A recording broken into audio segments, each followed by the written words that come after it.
खुरम रोकड़ी साहब ने कहा कि अगर मुफाद में है पाकिस्तान के राना एहसान साहब तो आगे भी जा सकते हैं। खैर तुसी लोग तो पहले तो तैयार है हो कि आगे चले जाएंगे, हालात ऐसे हो जाएंगे वैसे हो जाएंगे, लेकिन ये आइन से मुनारिफ होने वाली बात है। आप कैसे क्या कहकर या किस तरह डिले करेंगे इलेक्शंस, और ये डिले करेंगे तो आपको लगता है कि इज इट राइट? देखें, सबसे पहली बात तो ये कि ये हम तो ये हुकूमत तो अगस्त में अपना टेन्योर जो है ये अगस्त में हमारा टेन्योर खत्म हो जाएगा और उसके बाद देखें इलेक्शन कमीशन ने आइन के मुताबिक जो है वो इलेक्शंस की डेट अनाउंस करनी है। दूसरा ये हमारी लीडरशिप अभी आज भी मियां नवाज शरीफ जो कायद PMLN है वो सऊदी अरेबिया से बैठे, उन्होंने हदायत जारी की है पार्टी लेवल के ऊपर कि सारी कैंडिडेट्स जितने भी PMLN के हैं वो अपनी अपनी कैंपेन को किक स्टार्ट करें और मैक्सिमम जो है वो अपना टाइम हलकों के अंदर गुजारें। ये आज की मैं बात आपको सुना रहा हूँ। शहबाज शरीफ साहब जो हैं वो इंदिया दे चुके हैं कि इलेक्शन अक्टूबर नवंबर में होंगे, तो मेरे ख्याल से हमारी पार्टी का स्टांस तो इसमें एब्सोल्युटली क्लियर है कि हम समझते हैं। जब आप लोगों ने PDM की सूरत में गवर्नमेंट में आए थे और कुछ महीनों बाद आपने समियां तोड़नी थी, तो तैयारी तो आपकी तब भी थी, फिर कुछ हो गया, एक मुआवजा हो गया, फिर आपने कहा लेट्स कंटिन्यू विद दैट। तो खैर प्लीज बताएं। देखिए, उन चीजों को तो अब कोई प्रिडिक्ट नहीं कर सकता, लेकिन हमारी इस वक्त पार्टी लेवल के ऊपर जो हदायत हैं पार्टी कैंडिडेट्स को सबको, वो अक्टूबर नवंबर के इलेक्शंस की तैयारी की हैं और हम समझते हैं कि इलेक्शंस बर वक्त हो जाने चाहिए।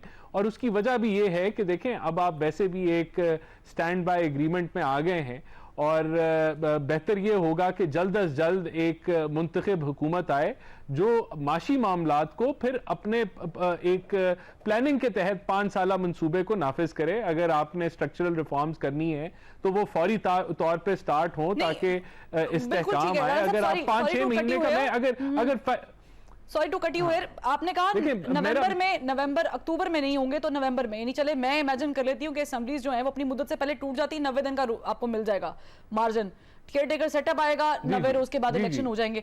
लेकिन ये जो बातें उठ रही हैं कि इससे भी आगे जा सकते हैं, नहीं, उसका मैं आपको इकोनॉमिक पॉइंट ऑफ व्यू दे दूं। देखें, अगर तो आप 5-6 महीने के लिए एक केयर टेकर सेटअप जो है वो चलाएगा और फिर अब यानी कि वो कितनी ज्यादा जो है वो रिफॉर्म्स जो है इंट्रोड्यूस कर सकता है या वो इस मुआहदे को किस हद तक कामयाबी से चला सकता है। और अगर ये तो अब हर एक को पता है और हर कोई मानता है कि हमें स्ट्रक्चरल रिफॉर्म्स की जरूरत है, हमें मुमकिन तौर पे एक नए IMF के प्रोग्राम में जाना भी जो है उसकी भी जरूरत पड़ सकती है। तो एक जमात जिसके पास 5 साल का मैंडेट होगा वो अपने इकोनॉमिक प्लान को नाफिज करेगा, अपनी जो भी रिफॉर्म्स लेनी है वो फौरी तौर पे अनाउंस करेगा। जितना आप इस चीज को डिले करेंगे, मैं समझता हूं इकोनॉमिक इंस्टेबिलिटी या इकोनॉमिक अनसर्टेनिटी जो है वो ज्यादा फैलेगी। तो बेहतर है कि जितनी जल्दी इलेक्शंस हो सकते हों, और हमारी जमात और उसकी लीडरशिप जो है वो बड़ी क्लियर है कि इलेक्शंस जो हैं अक्टूबर नवंबर में मुतवक्के हैं और उसके मुताबिक पार्टी को हिदायत दी जा रही है कि आप तैयारी करें। तो ये स्टांस PMLN तो इसी स्टांस पे खड़ी है। चले ठीक है, मैं इरशाद आरिफ साहब आपसे सवाल करती हूँ, लेकिन रोकड़ी साहब you wanted to add something, आप कुछ कहना चाह रहे थे?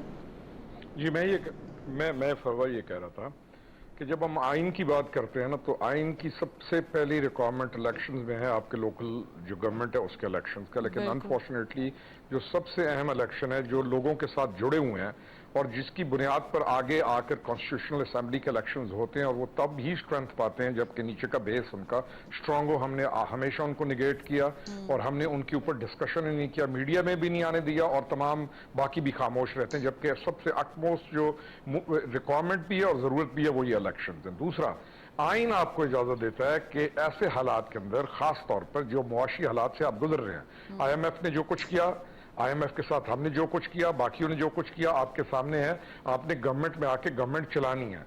गवर्नमेंट चलाने के लिए आपको मजबूत इदारे चाहिए और उसके बाद आपको इकोनॉमी बेहतर चाहिए। जब आप ऑल ऑफ ए सडन आके फौरन आके बैठ के, ये मैं अपना आपको व्यू पॉइंट दे रहा हूँ, ख्वाहिश नहीं दे रहा हूँ, चाहे किसी और बंदे के पास अपना घर चलाने के लिए या अपनी लाइफ या उसकी जो अपनी एक रियासत है वो चलाने के लिए ही has big money.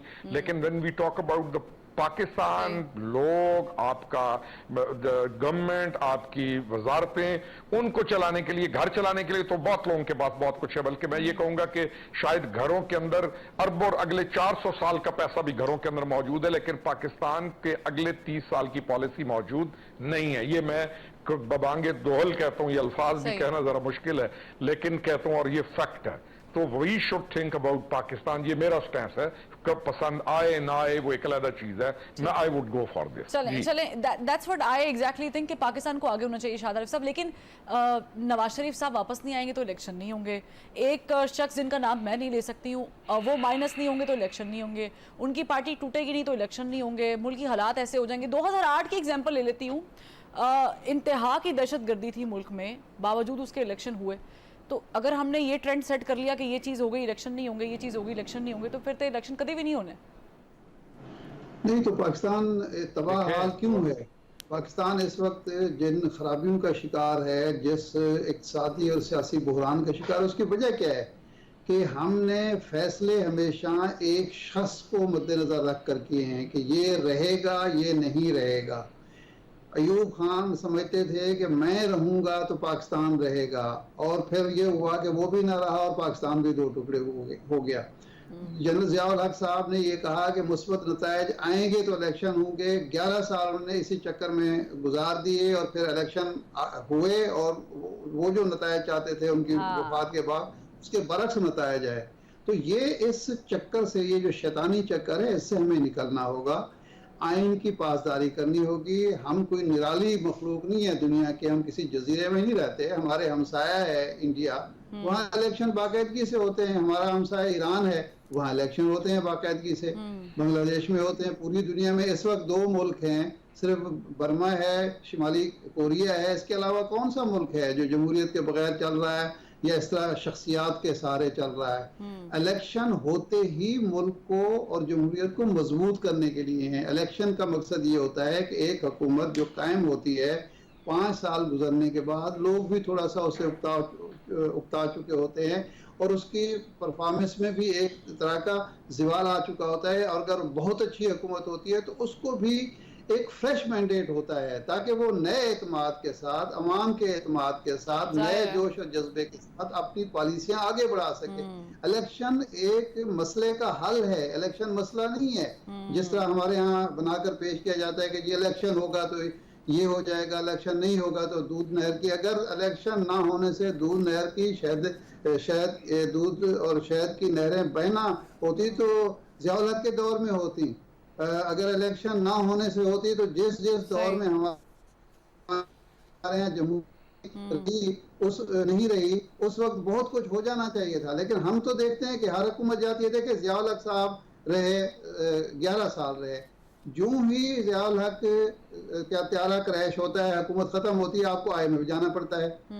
Parvez Musharraf साहब जब जाते हैं वो इलेक्शन को उसको खैरबाद कहते हैं। वो जो ही उनकी हुकूमत खत्म होती है आपका इक़्तिसादी बहरान शुरू हो जाता है। तो इसका मतलब है कि कोई मजबूत इक़्तिसादी तरक्की या पायदार तरक्की इस बुनियाद पर नहीं हो सकती कि जनाब एक मजबूत हुकूमत एक शख्स की आपने कायम कर दी है और उसने कह दिया कि जी मैं तो रिफॉर्म कर रहा हूँ, मैं तो एक मुआशी इस्तेकाम ला रहा हूँ। तो जो ही जाता है उसके बाद आपका बहरान शुरू हो जाता है। तो अब मसले का हल ही ये है कि नए इलेक्शन हों, नई हुकूमत है और वो इलेक्शन साफ शफाफ गैर जानिबदाराना मुनसिफाना हो।